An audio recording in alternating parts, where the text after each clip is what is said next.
Presión arterial es la fuerza que ejerce la sangre sobre las arterias. La presión sobre las paredes de las arterias. Y hay una fuerza que se tiene que oponer para que haya esa presión que conocemos. ¿Y quién se opone? La resistencia vascular. Y esta resistencia, que tiene que ser similar a la presión, es la tensión arterial. Y de esa manera es lo que nosotros conocemos como lo que es presión arterial. ¿Y por qué necesitamos tener una tensión o presión arterial? ¿Para qué sirve? Ya sabemos que tenemos una presión, le medimos 120/80. ¿Y para qué sirve?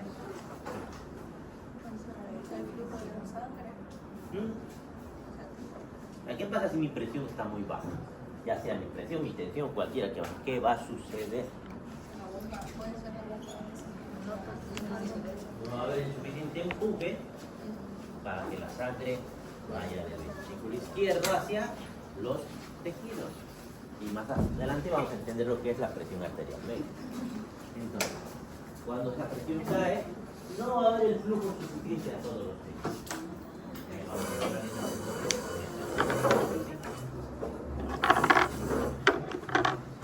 tenemos dos cosas, la presión sistólica o máxima y la presión diastólica o mínima. Y ahora, ¿de qué va a depender esa presión sistólica o máxima? La presión sistólica va a depender de la resistencia vascular. Cuando vean ese 120, depende de la resistencia vascular.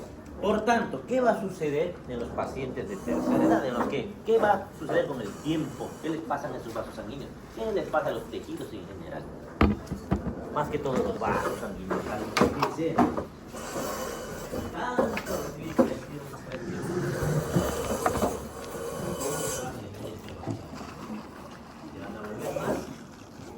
fuertes, más duros, incluso van a llegar a calcificarse, depende de qué paciente ha sido hipertenso, por ejemplo, esa calcificación va a ser más evidente, entonces se va a endurecer, por eso le llamamos arterioesclerosis, no confundir con arterioesclerosis.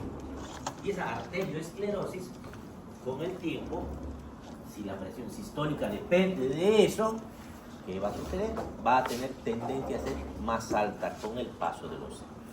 Y tenía 120 de sistólica, por el tiempo irá subiendo.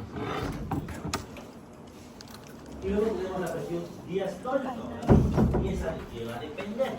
La presión sistólica dependía de esa resistencia. Calcificamos, ¿de qué va a depender la diastólica?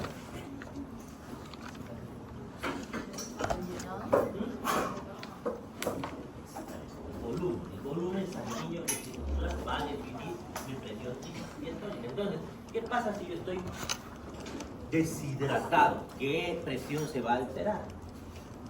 La primera que se va a alterar va a ser la diastólica. Evidentemente no va a tener la presión, no puedo tener 150, 20 arterial, va a haber una repercusión, porque son dos fuerzas que se oponen. Pero para subir o bajar la diastólica necesitamos volumen. Entonces, la presión sistólica depende del gasto cardíaco, la velocidad de eyección ventricular y la distensibilidad de las arterias. Y la presión diastólica va a tener la resistencia periférica, presión alcanzada durante la cítula y duración de la cítula. Todos los modos que son inversamente proporcionales. Y tenemos otro concepto más importante todavía, que es la presión arterial media, que alguna vez les pregunté qué era y me han respondido que es esto, me han dado la fórmula. Pero ya les dije qué era la presión arterial media. ¿Qué era la presión arterial media? Que básicamente es la más importante de todas las presiones. ¿Para qué nos sirve esa presión arterial media? Más o menos, casi. ¿Presión Es la de presión perfusión tisular? efectiva mínima. Entonces, ¿y qué significaba eso? A ver, tienen arterias, tienen sus venas, tienen sus capilares. Es la que se asegura de que el capilar no colapse. Porque en el momento en el que colapse el capilar, va a haber un momento que no va a haber flujo a ese tejido. Y si no hay flujo a ese tejido, pues va a entrar en hipoxia ese tejido y por tanto vamos a poder entrar en acidosis. Entonces, esta nos asegura de que esté perfundido constantemente todos los tejidos. En el momento que cae la presión arterial media, vamos a entrar en hipoxia tisular. por más pequeño que sea el momento, vamos a entrar en hipotensividad. ¿De hipotensividad qué se va a liberar? ¿Y el ácido láctico qué efectos nos van a provocar?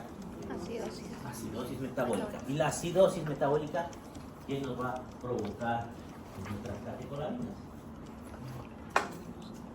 Va a haber un efecto directo sobre las catecolaminas cuando haya acidosis metabólica. Va a hacer ese efecto. Van a inhibirse, van a dejar de funcionar. ¿Y para qué sirven las catecolaminas? ¿Cuáles son las catecolaminas? Sí, desaparece el efecto de esas catecolaminas. ¿Qué hacían esas catecolaminas? ¿Qué hacían todavía?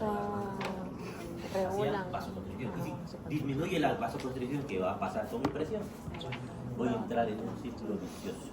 Y cada vez va a caer más. Y voy a entrar en el estado de shock. Luego tenemos la presión de pulso, que es la presión sistólica menos la diastólica. A veces es sistólica, pero no es tan importante como la diastólica. Entonces, la presión arterial media es la verdadera presión con la que se nutren los tejidos. Es la presión de perfusión tisular.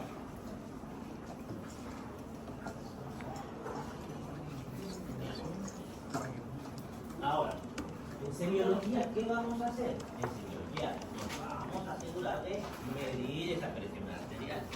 ¿Y cómo medimos la presión arterial? Medimos un tensiómetro. ¿Cuál es el que tienen ustedes? ¿El? Aneroides, el que están manejando ustedes, no creo que estén manejando de mercurio. Son más exactos los de mercurio, pero son más incómodos de llevar. Los aneroides son más prácticos. Espero que no estén llevando los electrónicos. No sirven. ¿Eso para qué sirve? Para fallar. ¿Por qué? Porque fallan. ¿Cuándo fallan? Cuando más necesitamos fallar. Entonces, el médico, lógicamente, tiene que medir con el aneroide. Mejor todavía. El mercurio, pero eso solamente en los hospitales. Otra cosa. ¿Qué errores podemos cometer cuando leemos la presión arterial? Y es importante no cometer errores, porque ¿qué va a suceder si miden mal la presión arterial o si se la inventan? El paciente va a estar muy hipertenso, no le vamos a dar una solución, o puede entrar en choque y puede ser que no nos demos cuenta. Y hemos visto que el choque está entrando en un círculo vicioso, acidosis láctica y cada vez peor, hasta llegar a un punto de no retorno. Si llega un punto de no retorno en el estado de choque, que vamos a fallecer el paciente sin que podamos hacer mucho. Tarde va a ser para intentar revertir, poner vasoactivo, no va a funcionar. El paciente va a fallecer. Entonces, por eso tenemos que estar atentos a que eso no suceda. No se olviden, tienen la vida de la gente en sus manos. Por más que tengan años internados, sean estudiantes, pueden confiarse algunos de lo que ustedes están viviendo. Háganlo bien. ¿Qué puede pasar? Estetoscopio, olivas del estetoscopio tapadas. ¿Cuáles son las olivas del estetoscopio? Bueno, si están tapadas, porque suelen taparse aquí más que todo en Santa Cruz por la humedad y demás factores, suelen taparse muy frecuentemente. Si se tapan, no van a escuchar bien. Y si no escuchan bien, pues van a escuchar distorsionada o tal vez van a medir más baja la presión. Manubrio de mercurio, el menisco fuera de nivel, tienen que asegurarse, o en cualquiera. El menisco tiene que estar en cero cuando miden la presión, tienen que asegurarse que parte en cero. Porque un pequeño movimiento que se mueva del cero no es que va a empujar todo, va a alterar toda la presión, va a ser proporcional. No es que si está en 2, le tengo que aumentar 2 a todas. Manubrio de aneroide, hay que recalibrar bien. Cuando el manguito cobertura es demasiado angosto para el brazo, va a afectar igual a la medida de la presión. Va a cambiar esa presión. Lo mismo si es demasiado ancho, entonces tiene que ser el manguito adecuado. Vienen por medidas, viene el pequeño, el mediano, el largo, para que si el brazo es muy largo pueda medir. Pero ¿y qué pasa si no puedo? Definitivamente no alcanza mi brazalete. ¿Qué hago? Hay otros lugares donde miden la presión. No solamente se miren el brazo. ¿Dónde más puedo medir la presión? Bueno, por ejemplo, no puedo medir el brazo tan bonito de mi paciente, va a ser más complicado que el popliteo porque es mucho más grande la crura, ¿no? Pero tengo otras opciones. ¿Qué más? Sistema de insuflado. Si falla, pues hay que reemplazar la pieza. El observador, hay que evitar la tendencia a redondear. redondear las cifras, muchas veces redondeamos, pero luego redondeamos mal. El brazo está debajo del nivel del corazón igual. Está sentado mi paciente y empieza a estar al nivel del corazón, está debajo, entonces voy a tener igual lecturas erróneas. O está encima, igual voy a tener lecturas erróneas. Arterias calcificadas, que vamos a ver más adelante. Una arteria calcificada se llama calciofilaxis. Esas arterias endurecidas, ¿qué creen que va a pasar cuando les viene la presión? Porque ¿qué escuchan cuando viene la presión? Cuando aparece y cuando desaparece. Y si está calcificada, ¿qué creen que le va a pasar a la medición? Está calcificada, nunca va a obliterar. Entonces, ¿qué va a pasar? Que van a seguir escuchando. Y si siguen escuchando, ¿qué van a medir? Van a medir que el paciente tiene una presión mucho más alta de la correcta. Bien. ¿Qué más? Pies apoyados, lo mismo, todo eso no puede ser.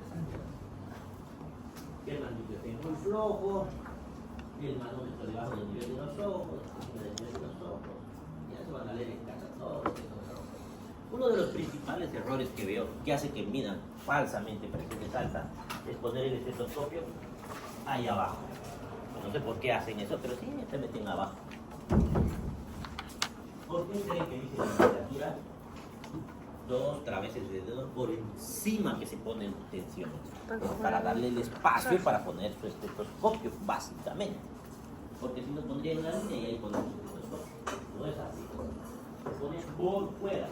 Peor todavía si son esos Risman 3 que tienen cámaras gigantescas, más va a alterar su medición de la presión arterial.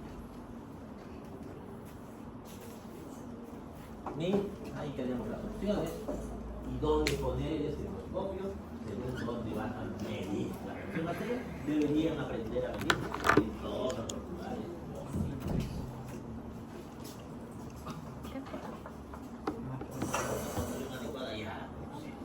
Tenemos algo que es hipertensión de vaca blanca, que a veces subestimamos.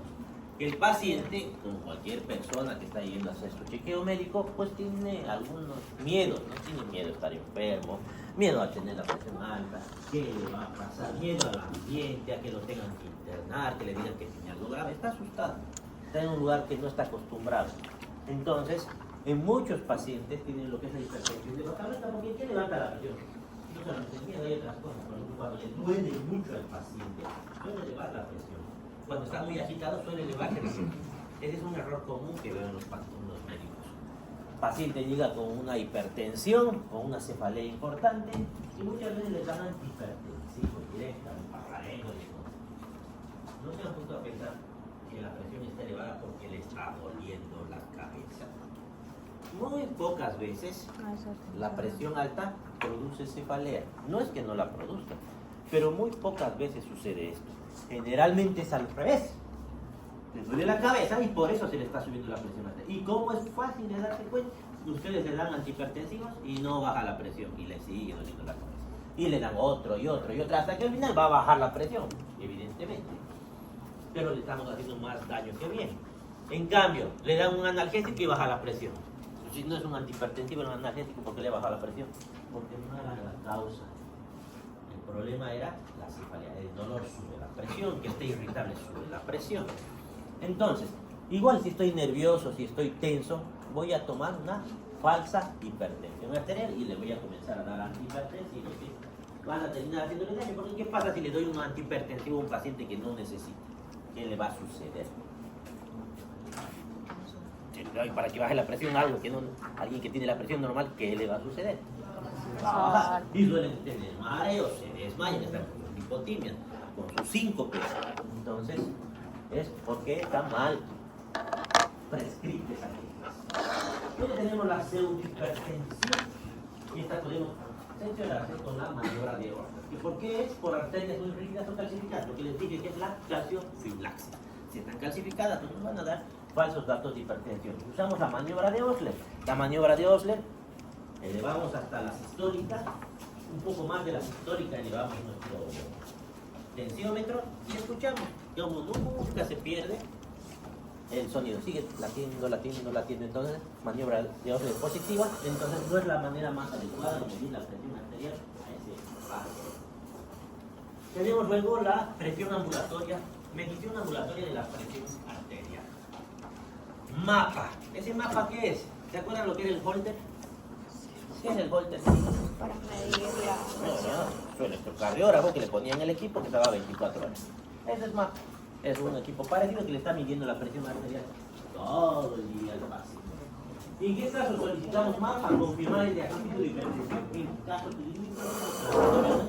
En general, cuando no estamos seguros de que el paciente sea hipertenso, o para calificar la magnitud de la hipertensión que ya está reconocida, establecer la relación con determinados eventos del día, observar los cambios provocados por el sueño, evaluar la eficacia y duración del efecto de los tratamientos, y ahí vemos, le damos el tratamiento, en qué momentos baja la presión, en qué momentos vuelve a subir para ajustar nuestras dosis.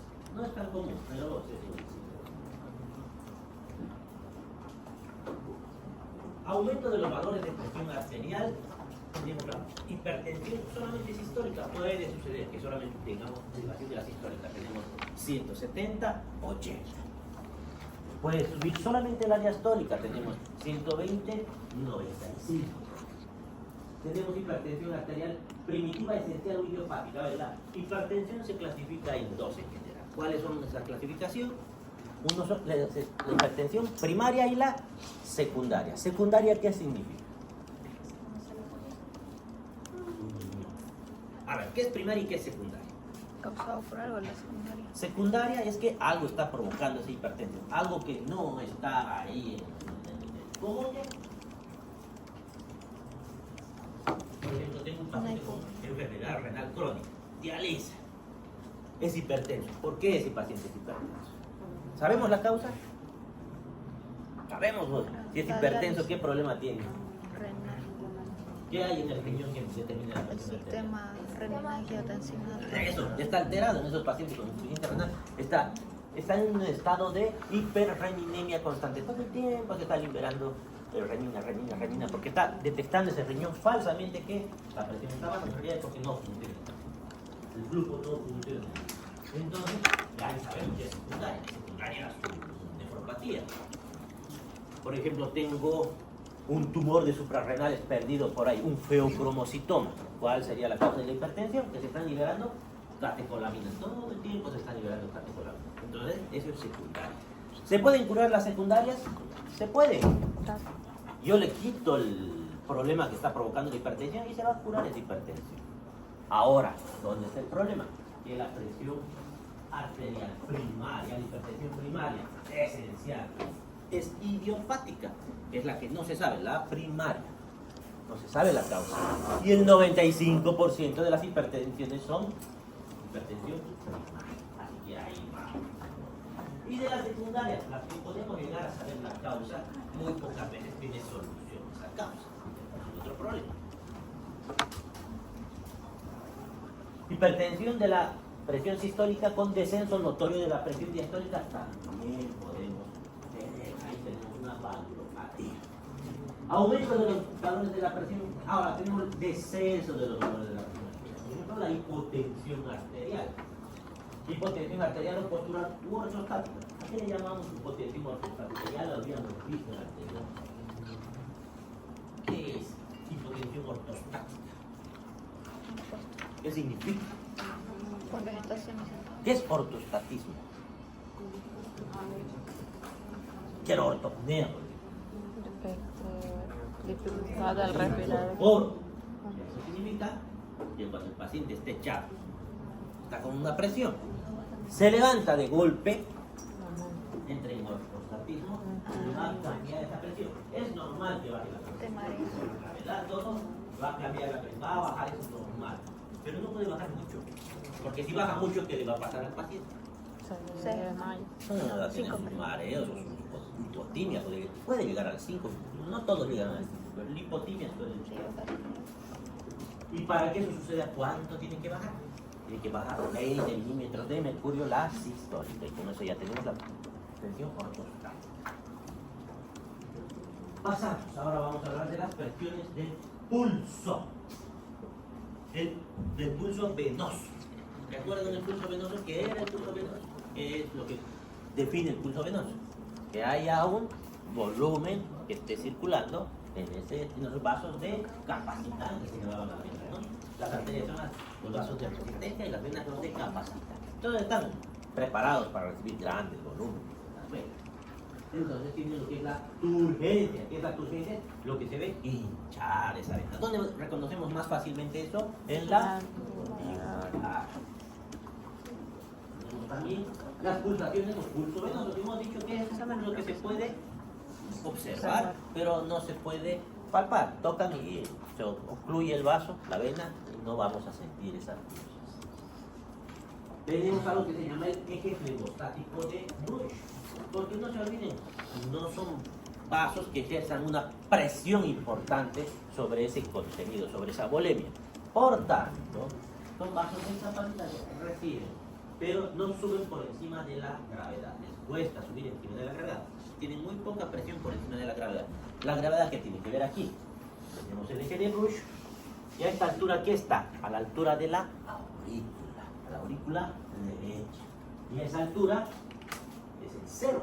Ahí comienza el cero. Y todo lo que esté por encima, que levante y hace que se vea gruesa esa vena, que esté turgente, va a ser la presión venosa. Y se miden centímetros de agua. Entonces, ¿cómo miden? No lo voy a tener parado al paciente. Entonces, lo tengo echado al paciente y lo acomodo entre 30 a 40 grados de cabecera. Y ahí trazo una línea. ¿Dónde está mi aurícula? Ahí veo mi aurícula que suele estar a nivel de la cuarto espacio intercostal. Y de ahí voy midiendo. Ahí es mi cero.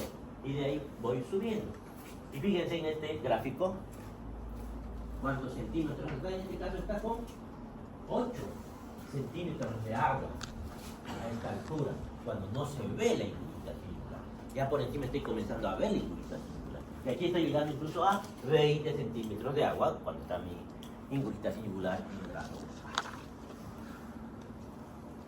Entonces, eso también se puede medir a través de la presión venosa central. La presión venosa central se hace cuando se pone catéter a nivel central. Estoy con mi catéter ahí en la aurícula o en la cava y ahí veo que tanto se levanta la sangre por encima de este nivel. Con una regla se hace. Pero ya casi no se hace. Eso hacen generalmente en provincia, en lugares donde no tengan muchas otras técnicas. Porque para eso están ahora los catéteres semanales. Mucho mejor a la venosa central. Generalmente con el ecógrafo también se puede medir. Con el ecógrafo medimos la cava, a qué diámetro está y ahí voy a saber mi presión venosa central. Modificaciones. Presión venosa descendida. Es cuando voy a estar entrando en lo que es el choque. O la hipertensión venosa. Cuando tengo una sobrecarga de volumen. Pasamos a hablar de la presión venosa aumentada. Por ejemplo, aquí tenemos una presión venosa aumentada. ¿Por qué? ¿Qué está sucediendo en esta imagen? ¿Qué es lo que estamos viendo? Estamos viendo un corazón. ¿Y qué es esto? El pericardio. Es un pericardio. ¿Qué tiene que haber entre el pericardio y el corazón? Líquido cero. Ese líquido no está como en la imagen. Aquí, ¿qué está sucediendo? Ha aumentado por algún motivo el líquido. ¿Esto qué le llamamos? Si hay mucho líquido ahí. Derrame pericardial. Ahora estamos entrando en lo que es el taponamiento cardíaco, que es otra patología. ¿Qué está sucediendo? Hay tanto líquido que ese líquido hace presión sobre alguien. Está presionando el corazón. Si presiona el corazón, ¿qué va a suceder? ¿Ah? No se va a expandir. No se va a expandir, que es lo que no se está pudiendo hacer. La sangre no está retornando. Entonces, si no retorna la sangre, ¿tengo sangre que expulsar? No tengo. Entonces voy a entrar en taponamiento cardíaco, voy a entrar en choque. Y clínicamente, ¿cómo me voy a dar cuenta que estoy en taponamiento cardíaco? Voy a tener hipotensión. ¿Qué más voy a tener? Dolor no suele doler el estómago. A ver, si no llega la sangre, ¿dónde se está acumulando la sangre? A eso, entonces voy a ver ingurgitación yugular, voy a ver hipotensión, y cuando le pongo el estetoscopio, ¿qué voy a escuchar? No se va a escuchar. No se va a escuchar. Los ruidos Disminuido. cardíacos van a estar. Abolido. Eso se llama disminuido. ¿Qué se le llama a eso? Y la anterior vez. A ver, si escucho normal se llama normofonético. Si escucho muy fuerte, y si escucho muy poco, Entonces, fluidos cardíacos, hipofonéticos, ingurgitación yugular. Entonces, yo tengo la hipotensión cristiana de Beck y ahí tengo un taponamiento cardíaco. De Beck. Debería haber, pero es algo muy súbito. No es tan crónico eso para que haya edema, pero puede haber tranquilamente porque hay aumento de la presión y de los taxis. Entonces puede haber igual que lo que va a suceder en insuficiencia cardíaca derecha. Pero estos son más súbitos los que llegan a taponamiento, no suele estar el tipo para hacer. ¿Qué más? Eso puedo ver en taponamiento cardíaco, insuficiencia cardíaca, más que todo derecha, enfermedad tricúspide, pericarditis constrictiva. ¿Y qué es la pericarditis constrictiva? Se le parece a esto el mecanismo, pero no es igual. La pericarditis constrictiva es cuando ese pericardio se ha inflamado tanto tiempo que termina defendiéndose ante la agresión y se vuelve más duro, se fibrosa, se vuelve duro. Y si se vuelve duro, no es que lo aplasta, pero tampoco puede expandirse para la diástole. Entonces hace más o menos el mismo efecto. ¿Y qué solución le darían a una pericarditis constrictiva? ¿A esto cómo le dan solución al taponamiento? ¿Ah? No, si le ponen diurético lo mata. ¿Por qué? Ese es un error común que veo hasta en mis residentes. Si le doy diurético a este paciente lo mato. ¿Por qué? Eso, hagan funcionar su imaginación. Entonces, ¿cuál es el problema de este paciente? No le está llegando el volumen. ¿Por qué? Porque está apretujado. Entonces, yo no está mal al principio, pienso, le voy a dar un diurético, voy a disminuir el volumen. Al disminuir el volumen, este líquido va a disminuir. Eso es lo que yo creo. Pero ¿qué va a suceder en realidad? Va a orinar y al orinar va a disminuir el retorno venoso. Y si disminuye el retorno venoso, ¿qué va a pasar ahí?